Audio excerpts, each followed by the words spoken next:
Here at Palo Seco, what we saw is the power generation in Puerto Rico, the average age of power generation is about 44 years old. Comparatively to other places, the average age is 18 years old. So you have very aged infrastructure here in Puerto Rico. Before the storm and then certainly when Irma hit and also Hurricane Maria. What we tried to do here as part of the process of restoration is bring in a 58 megawatt generator to help stabilize the grid. And that's really the sole function of the generator.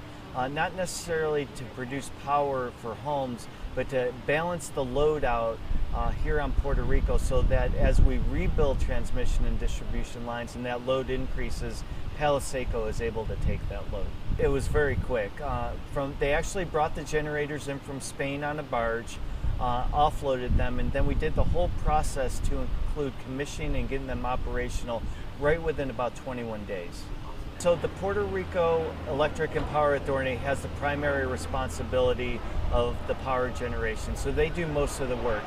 The Corps of Engineers' role here was to bring in the generators and then with a contractor we have, install and begin operation of the generators. Some other additional work we did here at Palo Seco though was the repairs of one of the fuel tanks. So this is I believe around 20,000 gallon tank to bring fuel into the generators. The generators will use about 38 gallons per minute while they're running. And so we did a lot of the repairs to that fuel tank, and we used about 83 laborers from Puerto Rico to do those repairs as well.